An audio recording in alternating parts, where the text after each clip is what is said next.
से हम स्टार्ट करें चैप्टर नंबर 7 प्रत्यावर्ती धारा। देखो बेसिकली प्रत्यावर्ती धारा को चैप्टर यदि हम स्टार्ट करना चाहते हैं तो सबसे पहले समझना पड़ेगा प्रत्यावर्ती धारा क्या होती है। देखो जैसे हम जब चैप्टर नंबर 6 का जो हमारा लास्ट टॉपिक था वो क्या था हमारा विद्युत जनित्र, बेसिकली प्रत्यावर्ती धारा जनित्र यही था।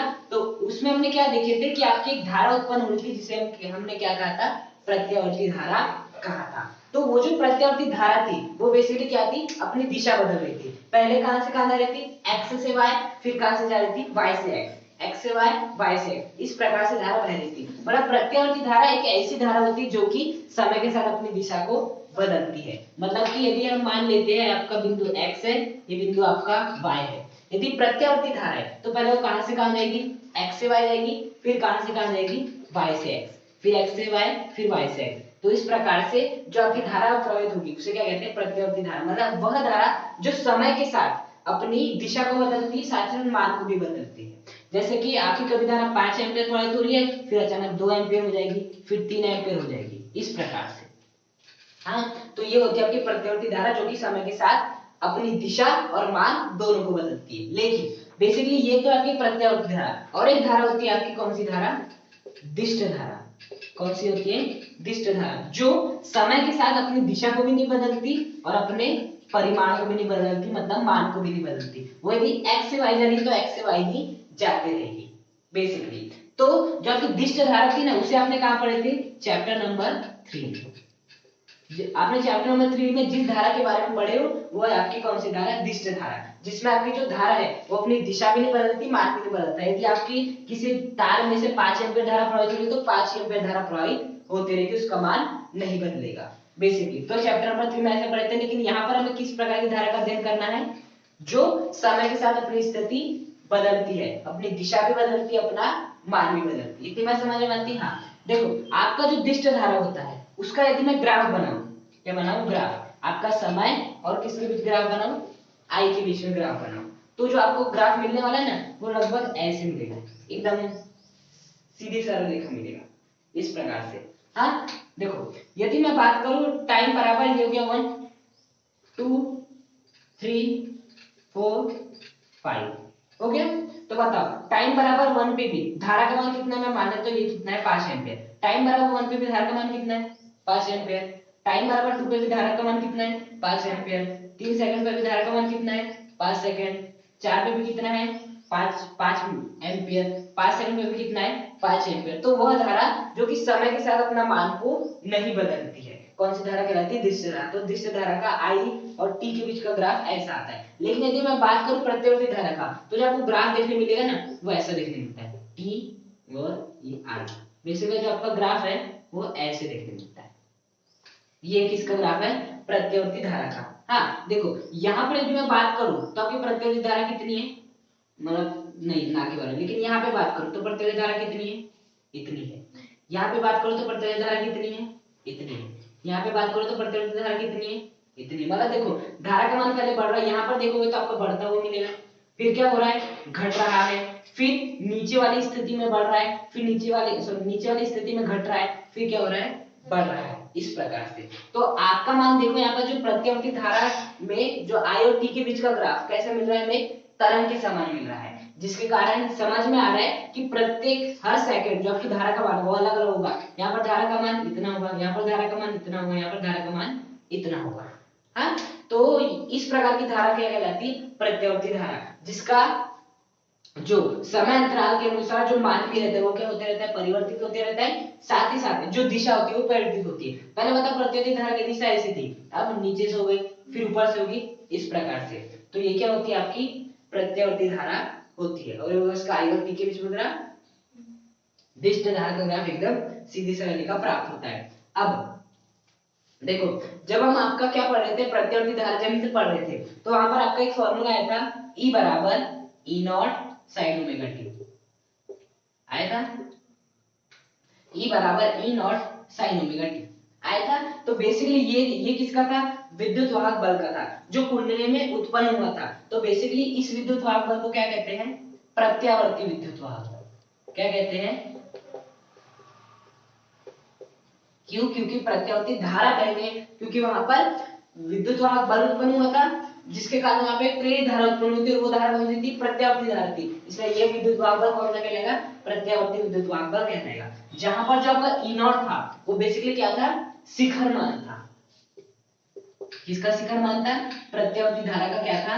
शिखर मान था। शिखर मान का मतलब क्या होता है? देखो ये क्या आपकी प्रत्यावर्ती धारा है, तो देखो यहां से यहां तक कि का जो मान होगा वही क्या कहलाता है? आपका ई नॉट। क्या कहलाता है? ई नॉट। मतलब कि ई नॉट का मान ये होता है बेसिकली। ई नॉट का मान ये नहीं होगा कि यहां से यहां तक। शिखर मान का मतलब जो सबसे प्रत्यावर्ती धारा का जो अधिकतम मान है उसको यदि आप यहां से मिला देते हो तो क्या बन जाता है? शिखर मान। जैसे कि यदि मैं यहां से यहां तक की बात करूं तो ये भी क्या होगा? ई नॉट ही होगा।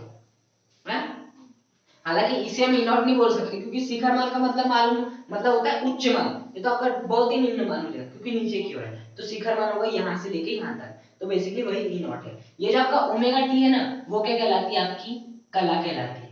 क्या कहलाती है? कला, जिसे हम क्या कहते हैं? फेस कहते हैं। क्या कहते हैं? फेस। बेसिकली पढ़ेंगे आगे हम। अभी याद रख लो कि जो साइन के बाद जो लिखा रहता है उसे क्या कहते हैं? कला कहते हैं। हाँ, ये आपका प्रत्यावर्ती विद्युत वाहक बल, ये है प्रत्यावर्ती धारा का शिखर मान। प्रत्यावर्ती धारा नहीं, आपके प्रत्यावर्ती विद्युत वाहक बल का शिखर मान। हाँ, और ओमेगा टी क्या है? आपकी कला है, और साइन क्या है? आपका ज्या है। मतलब किसी भी स्रोत में या किसी भी परिपथ में यदि प्रत्यावर्ती धारा प्रवाहित होती है तो आपका कौन सा विद्युत वाहक बल उत्पन्न होता है? प्रत्यावर्ती विद्युत वाहक बल उत्पन्न होता है, जिसका मान कितना होता है? इतना होता है। अब बेसिकली जैसे E बराबर E not sin omega T होता है ना प्रत्यावर्ती विद्युत वाहक बल का, तो प्रत्यावर्ती धारा का क्या हो जाएगा? I is equal to Im sin omega T. कितना हो जाएगा? I is equal to Im sin omega T. जहां पर I क्या है? प्रत्यावर्ती धारा। Im क्या है? प्रत्यावर्ती धारा का शिखर मान। देखो बेसिकली ये क्या है? आपकी प्रत्यावर्ती धारा है, इसका जो सबसे ये वाला मान होगा वो क्या कहलाएगा? Im। ये यदि ग्राफ आप आई और टी के बीच में बनाते हो तो ये वाला जो मान मिलेगा ना, जब हम ऐसा बनाएंगे तो जो सबसे ऊपरी मान होगा वो क्या कहलाएगा? I am. लेकिन यही ग्राफ आप किसके बीच में बनाते हो? ई मतलब विद्युत वाहक बल और टी के बीच में, तो ये वाला मान क्या बन जाएगा? आपका ई नॉट बन जाएगा। क्या बन जाएगा? ई नॉट। क्योंकि फिर किसका ग्राफ होगा? विद्युत वाहक बल का। लेकिन हम अभी किसका ग्राफ बनाए? आई और टी का, तो ये वाला जो मान होगा वो क्या होगा? आपका आई एम होगा। Im का मतलब होता है प्रत्यावर्ती धारा का शिखर मान, ऊपरी मान सबसे। हाँ, ओमेगा टी क्या होती है? आपकी कला, जिसे क्या कहते हैं? फेस। क्या कहते हैं? फेस कहते हैं। तो बेसिकली प्रत्यावर्ती धारा किसके बराबर आएगी? प्रत्यावर्ती धारा का शिखर मान इनटू sin ओमेगा टी। तो ये होती है आपकी प्रत्यावर्ती धारा। अब देखना यहाँ पर ये जो आपका ओमेगा टी है वो क्या है? बेसिकली कला है, और जो कला ओमेगा टी है वो किसके बराबर आया था? मान थीटा। जब प्रत्यावर्ती धारा कर रहे थे डायरेक्शन तो उसमें थीटा किसके बराबर था? Omega T. तो बेसिकली ओमेगा टी प्रकार से क्या है? थीटा ही तो है। तो देखना, अब मैं मान लेता हूं हमने ग्राफ जो है वो आई और ओमेगा टी के बीच में बना है। किसके बीच में बना है?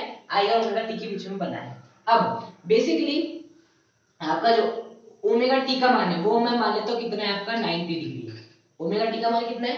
90 डिग्री है। यहां पे रखो, कितना हो जाएगा? साइन ओमेगा टी के स्थान पे 90, आई एम बराबर आई हो जाएगा। तो बताओ साइन 90 की वैल्यू कितनी होती है? 1।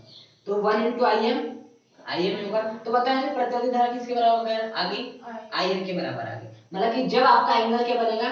90 डिग्री, तब आपको क्या मिलने वाला है? आई एम, है ना। अब मान लेते हैं आपकी जो ओमेगा टी की वैल्यू है वो कितनी है? 45 डिग्री है। कितनी है? 45 डिग्री। तो साइन 45 का मान कितना होता है? 1/√2। कितना होता है? 1/√2। तो आई एम का मान कितना मिल जाएगा? हमारा आई का मान कितना मिल जाएगा? I am upon √2। तो यहां से समझना, जब एंगल आपका कितना था? 90 डिग्री, तो आपको क्या मिला था? आई का अधिकतम मान मिला था, जो भी आपका जो कि आई एम कहलाता है। लेकिन जब हमने क्या किए, एंगल को बदल दिया, कितना करते? 45 डिग्री। 60 डिग्री करेंगे तो अलग आएगा, 70 डिग्री करेंगे तो अलग आएगा, 55 पे अलग आएगा। तो यदि हम अलग अलग आपकी डिग्री वाली वैल्यू लगती है तो आपको आई का मान क्या मिलने वाला है? अलग अलग मिलने वाला है। मतलब ये वाला जो आपका फॉर्मूला है ये फॉर्मूला प्रत्यावर्ती धारा का नहीं है। ये कौन सी प्रत्यावर्ती धारा का है? ताक्षणिक प्रत्यावर्ती धारा का है। किसका फॉर्मूला है? ताक्षणिक प्रत्यावर्ती धारा। देखो ताक्षणिक प्रत्यावर्ती धारा क्या होगी? देखो ताक्षणिक शब्द का मतलब होता है किसी क्षण विशेष पे, किसी क्षण विशेष पे, है ना। तो वैसे ही ये वाला जो फॉर्मूला है वो हमें क्षण विशेष पे प्रत्यावर्ती धारा का मान क्या होगा वो बता रहा है। कैसे? जैसे मैंने 90 डिग्री वैल्यू रखा, जैसे यहाँ पे मैं 90 डिग्री रखा तो फट से उसने आई का मान बताया कि नहीं 90 डिग्री पर आई की वैल्यू ये होगी। जैसे मैंने 45 बता दिया तो उसने तो इस फॉर्मूले की सहायता से हमने निकाली कि आई का मान क्या होगा Im/√2। मतलब यदि हम ओमेगा टी का मान बदल रहे हैं तो आपका किसका मान बदल रहा है? आई का भी मान बदल रहा है। इसका मतलब ये जो फॉर्मूला है वो किसका है? ताक्षणिक प्रत्यावर्ती धारा का है। किसका है? ताक्षणिक प्रत्यावर्ती धारा। जैसे कि आप 8 बजे निकले 11 बजे पहुंचे, आपकी जो औसत स्पीड थी वो कितने मान लेते हो 60 किलोमीटर पर आवर थी। लेकिन यदि कोई आपसे पूछता है 8:45 पे क्या थी, कोई आपको फोन लगाता है पूछता है 8:45 पे क्या थी, तो आप क्या बताएंगे? जितना भी आपका स्पीडोमीटर में बता रहा है, स्पीडोमीटर में थी 40 किलोमीटर पर आवर बता रहा है, तो आपकी जो ताक्षणिक स्पीड हो जाएगी, ताक्षणिक वेग हो जाएगा, वो कितना हो जाएगा? 45 किलोमीटर पर आवर। मतलब किसी क्षण विशेष पे बताई गई वेग, वो क्या कहलाता है? ताक्षणिक वेग। तो उसी प्रकार से जब हमने क्षण कौन सा लिए थे 90 डिग्री, तब आपका आई का मान क्या था? अधिकतम आ रहा था। जब हमने क्या लिए 45 लिए तो आई का मान क्या आ रहा था? Im/√2। मतलब जैसे जैसे हम क्षण बदल रहे हैं तब के आई का भी मान क्या है? बदल रहा है। मतलब इस फॉर्मूले की सहायता से हम क्या ज्ञात कर सकते हैं? ताक्षणिक प्रत्यावर्ती धारा का मान ज्ञात कर सकते हैं। तो उसी प्रकार से ये भी जो हो जाएगा वो क्या हो जाएगा? ताक्षणिक विद्युत वाहक बल, ताक्षणिक प्रत्यावर्ती विद्युत वाहक बल। हाँ, क्योंकि जिस प्रकार से ताक्षणिक प्रत्यावर्ती धारा का फॉर्मूला है उसी प्रकार से किसका फॉर्मूला हो जाएगा? ताक्षणिक प्रत्यावर्ती विद्युत वाहक बल का फॉर्मूला हो जाएगा। इतनी बात समझ में आती है? अब बेसिकली ये क्या देख लिया हमने, यदि हमें प्रत्यावर्ती धारा का ताक्षणिक मान ज्ञात करना है तो इस फॉर्मूले का उपयोग करना पड़ेगा। लेकिन यदि हमें ताक्षणिक धारा का कौन सा मान ज्ञात करना हो? औसत मान ज्ञात करना हो, ताक्षणिक धारा का औसत मान ज्ञात करना हो, तब हमें क्या करना पड़ेगा? आगे देखेंगे।